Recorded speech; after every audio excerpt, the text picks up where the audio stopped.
So, this is what you're gonna be doing today, okay? I'm actually gonna be going and eating couscous, which is like a traditional food in here, and some pepper to spice it up, obviously. And since I'm gonna actually have a philosophy exam tomorrow, I am gonna be basically telling you about what we've been studying about in philosophy, okay? But not in a, teacher traditional way kind of thing. This is not what we're gonna do. Since the beginning of this term, I generally been getting such really, really good grades in philosophy. Like, amazing. I've never really got a bad grade at all. Like, excellent grades, may I say. One thing that really helped me up a lot is that I turned I turned the philosophy lesson into celebrity gossip. Yes, ma'am. I turned the philosophy lesson into a celebrity gossip. That's right. I'm gonna tell you about the tea because, ma'am, if there is anything that I learned, philosophers are beefy. They love the drama, girl. They love drama. They'll be like, oh, that bitch Kant, he been saying that. Oh, that Nietzsche. Oh, bitch. This bitch has the audacity to say that.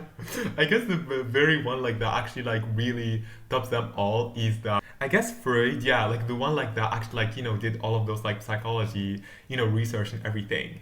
Girl, even the philosophy teacher was literally just like talking in the same way. He was like, when his research came, he shut everybody, he debunked everything that was ever known. I remember like we were like talking about like what is the nature of a human? Is it like only body or is it only soul? And like he said, like, Freud came and he was like, oh, bitches, you think it's only body or only soul? Well, let me tell you something. It's all about the unconscious and conscious body too, and he kind of like developed a whole theory about that. But that was super interesting, actually. I was like, okay, okay.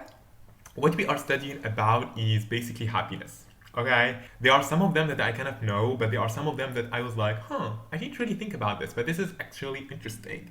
And so, yeah, let's just get into them, You're just gonna see if I am a straight A student or not.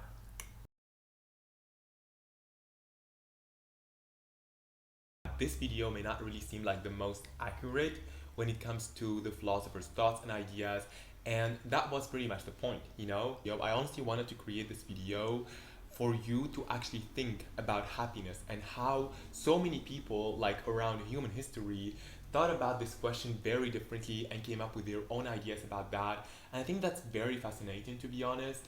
And also I really wanted to like take off this pressure of like actually getting things right all the time and actually really making like learning more about fun and really just being carried away by the curiosity to learn, And I think that that's just generally what really helped me up to like really get such a good grades in philosophy and actually really enjoy doing it, Because I just realized that there are like tons of videos on the internet about all of these philosophers and they literally just explain their thoughts way better than I do, So if you really like looking for accuracy or like you really just feel interested to like learn more about these philosophers, please go ahead and like see these videos or like read, these philosophers' books or see like research on the internet. I'm not really trying by any means to like spread any misinformation.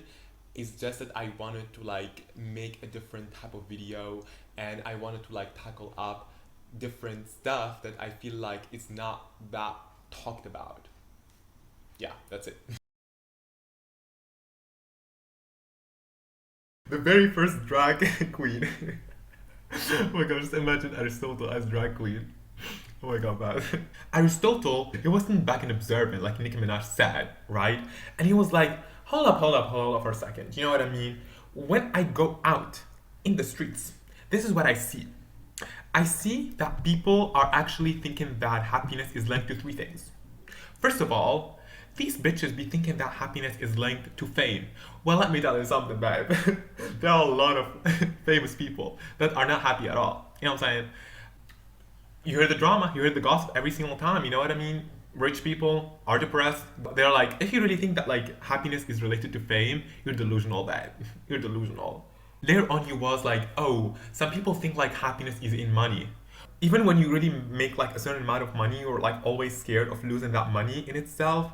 And it's like, whenever that you make an X amount of money, it's like the only way to make meaning of your life is if you make more money. You know what I mean? Like if there are just some people that will be like, oh, happiness is in money. So the more money that you make, the merrier. Which is not the case, because there are a lot of statistics that actually just show that, like, you know, at a certain point when you make like a certain amount of money, later on you don't really feel as happy anymore. You know, like yes, money can actually make you happy in like, you know, basic needs, basically like your food and all of those things. But then when it reaches to a certain point, it doesn't make you happy anymore. So for him, Aristotle, happiness is not really about anything that is material, you know, because he really thinks that like in the pursuit of all of these material things, you're really just genuinely not gonna get anywhere at all, you know. The top like of actions that human can do is meditation, because he was actually thinking like when you are meditating, you are basically rising above the material world, and only when you're gonna be rising above the material world will you be able to get to that state of happiness that will actually just give you a peace of mind in a way or another. You know what I mean? Because you're not like constantly hustling and bustling your ass off to actually get to all of these things, right? So that's kind of interesting. Honestly, I don't really buy into Aristotle ideas that much, because I'm like, every single time that you really like have any sort of like philosopher ideology, you're like always supposed to see what's missing in there. What did this bitch like miss on there, right? We actually got to the point where it's like, oh, so if we're gonna be virtuous, you know, and we're gonna be like, oh, let's just meditate, you know what I mean, and not really care about, you know, this material world, and not really like go and hustle and bustle, but like, aren't we probably making ourselves unhappy if we are actually like probably neglecting so many of our basic needs? Like for example, I don't know, like if you really want like a new car, for example, or something like that, and you know, that's cool, you know what I mean? When you're gonna buy that car, you're actually gonna have a lot of, you know, wild, cool rides, and it's gonna be really fun for you, you know what I mean? Or like, I don't know, if you're really gonna ignore, for example, your sexual desires, isn't that gonna make you feel unhappy? You know, because this is where Aristotle is like, you're really just like supposed to ignore all of this shit, and you just like meditate, bitch. We don't give a shit. Just keep on meditating. So it's like, aren't this like supposed to make us unhappy in a way? So this is where we actually get the second philosopher, the second drag queen, the second drag queen in the race, which is Epicure. So I don't really know if this is the name of the philosopher in English or not, but in Arabic it's called Epicure. Epicure, yeah. This bitch is my bestie. We're FaceTiming. After this, I'm gonna FaceTime him from his grave. Oh my god, so imagine. Like, okay, this is very morbid. Happiness is in pleasure. You know what I mean? But he was like, hold on a second. You know what I mean? I know those bitches. You know what I mean? They would be like, oh, happiness is in pleasure. So, you know, let me, you know, like, let me go and like, fuck, you know what I mean? Every single person I think that's even slightly attractive, you know? And let me like literally just go and do all the LCD and the drugs. You know what I mean? Let me literally just go and like, you know, drink alcohol and everything, to be honest. Let me just go and wild. Let me just go and do scuba diving and like skydiving and all of these things, you know what I mean? Because this is what living the life means, right? You know what I mean? And he was like, wait, bitch, don't test me. Pleasure is only good if it's actually like stabilizing your inner world, you know what I mean? And actually giving you mental stability. There was like basically rules for happiness for him. He was, first of all, number one, only to take pleasure that actually is not followed by any pain. That momentary pleasure is gonna actually give you pain later on. You should not be doing it, you know what I mean? Because we are actually pursuing long-term pleasure, you know what I mean? Pleasure is some sort of like a tool to actually be able to access happiness, right? And second thing, he was actually saying that you should avoid any pain that doesn't lead to any pleasure, right? Do I have to make myself go through this? You know what I mean? Like, I always try to make things easier for myself. It's like, is actually just going through all of this pain is gonna actually like lead to anything at all? If it doesn't lead to, then why are we going through it in the first place? You know what I mean? I mean, pain is good, you know, because without pain, you can actually just grow and actually get to know yourself and grow into your own person, right? But when you actually just go into like having pain like that, like, I don't know, just from repeating the same mistakes and not learning a new lesson, to be honest. For example, if you are in a bad situation, it is okay and fine to complain, to be honest about it, and to vent out, but at some point it's like, if all what you're doing is just complaining, then like you are only inflicting to yourself so much pain for nothing. You know what I mean? Because you're not even trying to do anything. Like, okay, we get it. Like the situation sucks. It's bad, you know. But what are you gonna do about it? You know. So it's like if you're just gonna stay in that place like that, you know, like your pain is gonna be vain. You know what I mean? Because all what you're doing is just bitching about it. You know, it's something that is based on actually only doing what is necessary for you to not be like understimulated or ever overstimulated. Just like enough stimulation for you, like only fulfilling what's enough, like desires for you, to be honest, to actually just feel cool and like in equilibrium. You know what I mean? So like you don't really like, for example, have like if for example like an average life satisfies you and this is all what you desire, you should not really just go and be like, oh, I have like to have a very wide life, you know what I mean? Or like I have to travel and I have to do all of these things to feel happy. No. You know what I mean? Probably your happiness is very simple. All what you want is an average life, you know?